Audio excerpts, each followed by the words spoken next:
Happy days and welcome to this week's Extreme Business Set Mind series. Remember we said our Set Mind series. We don't do mindset, set mind. Well, actually, Lee does the set minds. I just bring it in is where we are. And here we are, of course, a beautiful 20 minutes in front of us with Lee flying in via Zoom and his crew behind him. From Ireland, and me, Paul Rees, from you're somewhere in West Wales in stick country. Although you're pretty much in stick country too, Lee. Do you know what I mean? You're in the middle of nowhere. I'm in the middle of nowhere's middle of nowhere. And here we are. Let's get this going. This week's subject is with and just to recap, Lee has no idea what we're going to talk about. I throw this in there, and then he just downloads his whole 10 lifetimes of wisdom and drops it into what will be our 18 minutes or 90 minutes of conversation left with.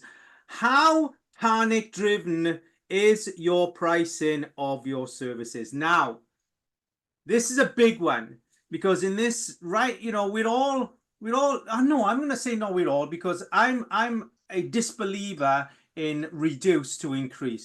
For me, I'm a believer in increased pricing to get out of the reduced market. But most people are panic pricing now. And I had this from a conversation we had last week, which was, you know, pricing within survival, which was a comment you made last week. So I brought that in and we think about pricing. First of all, let's try and categorize this, you know.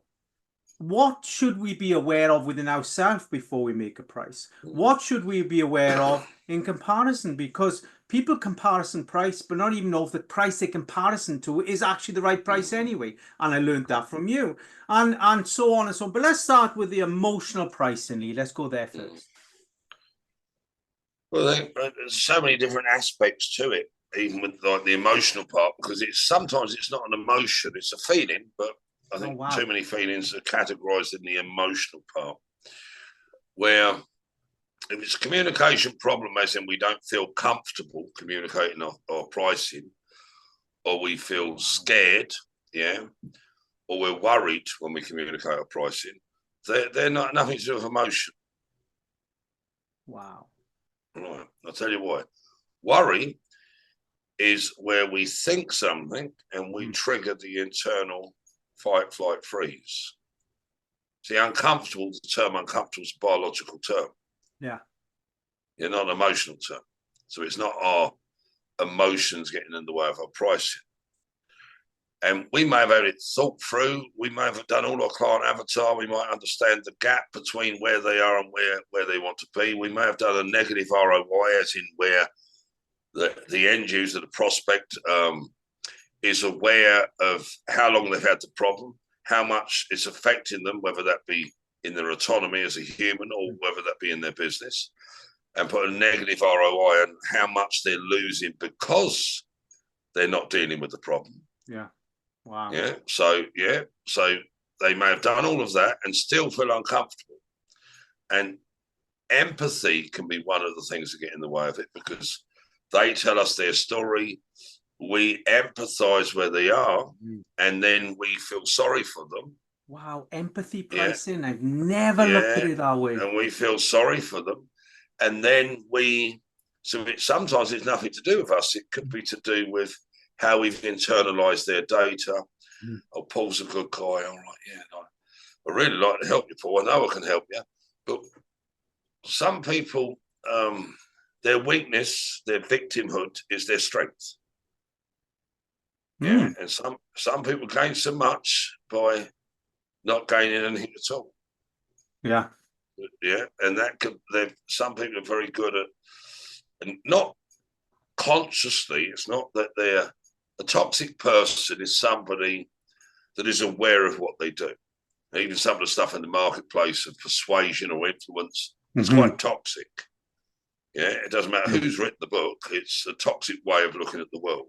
That I can influence, motivate, inspire to get somebody to do something that I want them to do. That's a very toxic way, and some people view sales that way. We're in the service of what we do, as in we're taking a pain away, a problem away, and providing a solution. Then we need to know the value of that pain that we're taking away. And bear in mind, if we're taking the pain away, never to return again, then it's not just as it been going on in the life of 3 years. Yeah, if they don't get the peace, the solution, the product, the service that takes that pain away, that problem away, then they're going to have this problem. So let's say it's a problem in the business that's costing the business £1,000 a month, 12 grand a year. And they've had the problem for the last 3 years. So it's a 36 grand problem it's been to the business. Never mind what that 36 grand could have spent. Had been invested into the business. Where if it's a 12 grand a year problem, I mean, and they're going to be in business, so let's say for the next 20 years, then it's a 240 grand problem. Wow. That's what I mean about a negative ROI. It's a 240 grand problem. Historically, it's a 36 grand problem. If they don't get a solution or the outcome, then it's going to be in total a 240 grand problem. And that's on most business problems are a lot more than 12 grand. Would you say that's conditional pricing then, Oli, where you are pricing something to accommodate a certain pain rather than a price where, so let's say a client came to me only 2 weeks ago and said, we had like a 30-minute conversation. She said, well, Paul, I'm ready. I want to do this. What's your prices?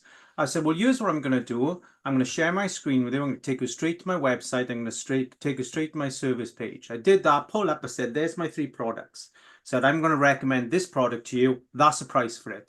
I'm no longer negotiating because my website has just told her, these are my prices. Because, do you know what? I'm not going through the market stall barter with you. And I've done that. And that's what I do with all my clients. Just take my website. There's my products. Which one do you want? And recommend that, or I recommend that one for you. And that's your technique. And bear in mind if you've got your price in place. But what I think, because there's so many different layers to this. So let's take a layer that's probably not seen. Or I've just imagined it. It's one of the two. Yeah. And just by me communicating it, I could be manifesting it. It depends how you look at it. But this to me is the actual crux of the problem. Let's say you've got a business owner or entrepreneur that sells a product or a service, whether that be coaching, cleaning, or mini diggers. It's irrelevant. It's the same problem. And where their goals, so let's say I'm the business person, I've got a goal that I want to earn 100 grand this year. That's broke down into working, say, with 10 clients at 10 grand each, or it's doing selling 10 mini diggers at 10 grand each, and that's my goal. That's my target. So I'm going to sell. Let's call it 12. And I'm going to sell one a month. So my goal actually affects my conversion. My goal, because I don't want any more than 12. Yeah. But I've already decided I'm going to get one a month. And I believe that's possible for me with all the other things I'm doing and family and whatever. Yeah, one a month's good. Now, the average human won't hit 100%, which means their goal of one a month becomes 6 a year. Oh, wow. Because most humans will always underperform. Unless they're autonomous. And autonomous means they have integrity, not integrity in the marketplace, integrity within. When you have integrity within, then there's no emotional pricing. There's no empathetic pricing. There's no fear pricing. There's no survival pricing. Survival pricing comes from the biology, fight, flight, freeze. Fear comes from the fight, flight, freeze, the reptilian brain, the sympathetic autonomic nervous system. So if I'm scared, it's from my reptilian part. If I'm speaking from a place of scared, no matter how well I change my tonality or my body language, and I become very much like an actor or an actress, and I communicate that, the human's got a very instinctual way, whether it's virtually or in real time, of interpreting another human on a very organic level. Consciously, they might be aware of it. So if we're in worry, doubt, worry and doubt is in psychology, not in biology. If we haven't got clarity and we can't see ourselves working with that person, what we can do is we turn it around, I didn't like him anyway. Now, like is in my mind is an emotional term. Yeah. So if didn't like, well, I don't think it would have worked out anyway. Yeah. So if we don't have the end in mind, and Stevie Covey wrote about this, yeah, begin with the end in mind. What's the end? What's the whole point of the conversation? Yeah. Well, I don't know whether they're the right fit for me or I'm the right fit for them. Well, then what's your diagnosis? Because if you're not diagnosing first and you're not having it back, because a discovery call is a diagnosis. Mm-hmm. Yeah, is to prescribe. Yeah. Because you don't know whether your service or product is going to like be the prescription they need.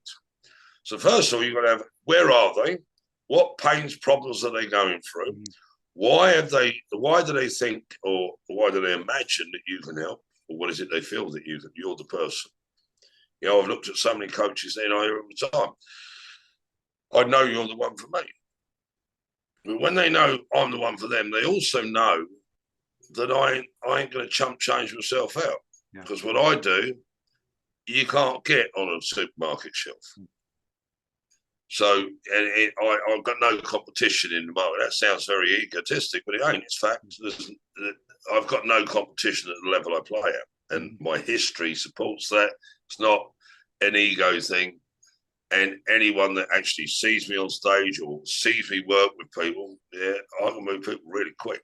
Mm-hmm. Because I can move people really quick, I charge for that. Because the reason I'm able to move people really quick is because I've got the experience. But when I couldn't move people really quick, I never charged at Lee Tunnyware level. I might have charged like or LTW level. I might have charged at Lee level. And so many times when I've been asked to speak on stages, yeah, and they tell me their brief, and I say, well, how much of me do you want me to bring? Do you want me to bring Lee Tunney, or Lee Tunnyware? And I've been told, no, leave the wear at home. Because the wear bits, that's immersion in my day. Oh, wow. Lee Tunnyware is where you feel what I say. Yeah. Why? Because I know it's not a learning thing as in 1, 2, 3. It's normally a biological feeling, an emotional feeling, your lack of pride that they're holding on to past history that's getting in the way of their future. Wow. I also know that because of their past history, they created a preordained future that they've subscribed to, and not only that, their family, their friends have got that pre-aligned organic ecosystem future. So what happens when we work on ourselves is we're looking not to work on ourselves, we're looking to actually develop ourselves to a level where that preordained future isn't no longer. But that's the mistake they're making. So when it comes back to pricing, if they haven't got their future aligned, bear in mind the future doesn't exist. All the future is the head top navigational system knowing this is where we're going. Yeah, that's the left brain, architectured it, like the account part, the right brain, putting it all in, not in Pixar or Disney, but it's really clear. Then you've got the emotional part where when you look at that future, you're in joy, you're in harmony with harmony being synergy of psychology, imagination, and emotion. Then the action part of you, the physiology, the motivation part, motor drive comes from biology. Wow. The biology should be in the frequency with the emotion, the imagination, the psychology. Wow. And now if you want passion or purpose or excitement, that's in your spirit. If you're not integral in all those 5, which I call the 5 modalities, then whatever problem you're having in business will be because of you. If you can't communicate to their 5 modalities, where you get synergy of their mind with your process, synergy of their imagination with your process, where they're happy, shouldn't be when we're pulling them across the line. They should be happy. They should be autonomous. They should be driven. They should be excited to work with you. And as long as you can keep those 3 energies and the head-top computer and the visual computer together, then you haven't got a problem with pricing. Well, let me ask 2 things you want to put in these last 5 minutes. First of all, I have when people say to me, Paul, can you give me a discount? I say to those people, here's where we are. I've got this last 12 months, I've got these clients that have paid full price. Now, if I give you a discount for no given reason at all, that means I'm going to get karma for those people that worked hard to give me full price. So why should I give you a discount? You're still in their conversation. See me, I wouldn't do that. I will not be held responsible for a lack of somebody else's success or savings. But then, can I ask, Lee, is there a Lee and then a Lee Tunney and then an LTW price? Well, there is, yeah. No. Yes, there used to be. No, there isn't. Why? Because if they haven't got skin in the game, and they're not invested in their own success. They want you to run the marathon, and they want to go on the podium. That would be the Lee old price then, because well, yeah, because your empathy or your sympathy or your past trauma. Oh, I get where you are, Paul. I feel so sorry for you. I wish somebody would show up and help me then, and we become the hero we never had. Yeah. Oh. And then we give it to them. Yeah, you got to hear it. And then we step in, but they become the victim. The victim can never have success. The victim can never, ever, ever have success. Yeah. And the hero can never, ever have success. Wow. So when because a hero's all the heroes ever do is playing in somebody else's story. That's so true. That's so, damn it, that's so true. Mm. Wow. And so if you're the hero, then you've got to go out finding victims. Oh my word, that's just crazy. And all you've become is the hero in the hero you never had. Yeah. I love this approach because, you know, it does really clarify the simplicity of pricing, really, because people do price from guilt. They do price from poverty. But throw it to me as if Lee can you do a discount? Oh, Lee, you know, listen, I haven't got the 10K, but you know, is there any chance can I do 7K? Yeah, no, I get what you're saying, Paul, and obviously what I would say to you is this: I'm not going to disrespect you by having the conversation of a discount, because for where you want to go to, I have to treat you as if you're already there. Oh, wow. So what I recommend you do, yeah, if you're keen to go ahead with me and price is the problem, then I cannot allow your past self that's disrespected you get in the way of the futures that you want.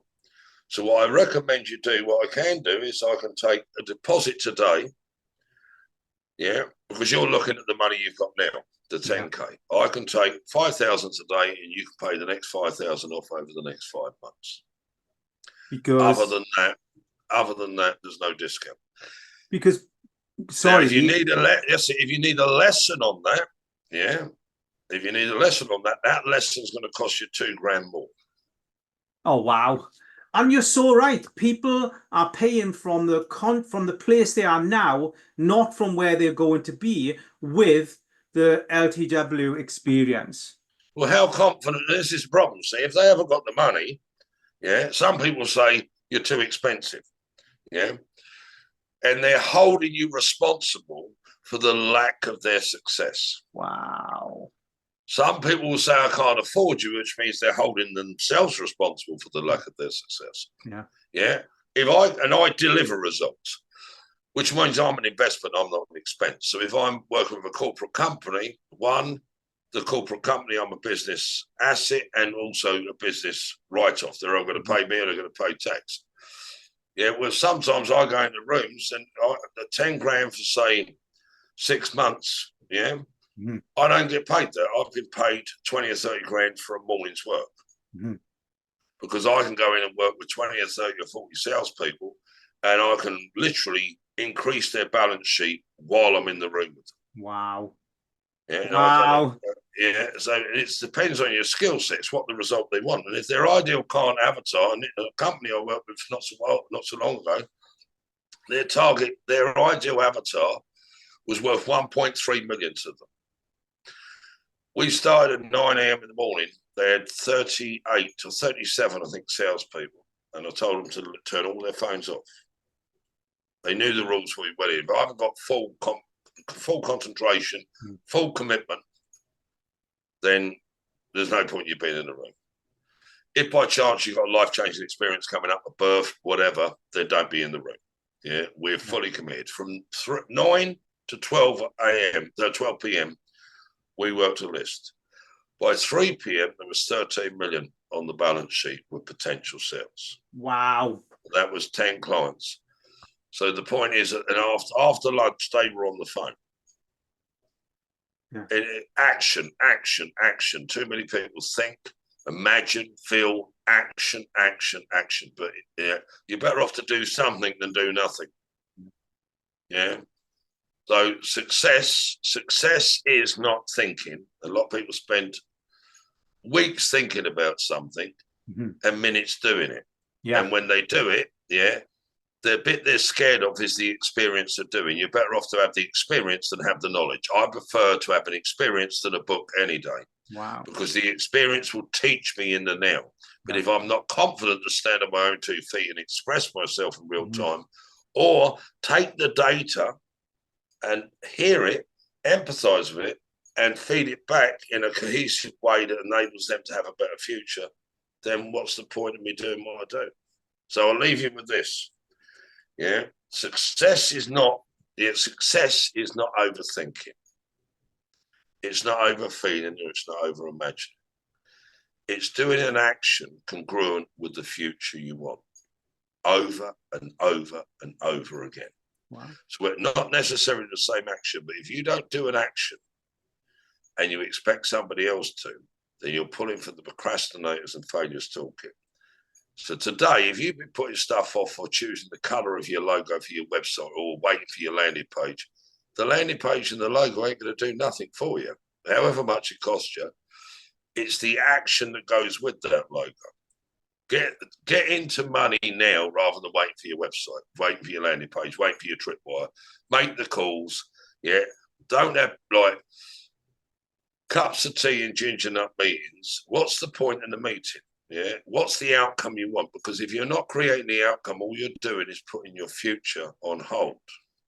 But your future waits for nobody. So all you're doing is triaging your success in the moment for a hope that you might have success in the future. Lee Tenney Ware, this has been another amazing deep dive. Let me put it out there, guys. No lights, subscribe to the channel. I mean, look out for LTW. If you want his flagship, you want to experience Lee Tenney Ware, LTW is out there. It is full on, trust me. Lee, until this time next week, boom, bye for now. Cheers, buddy.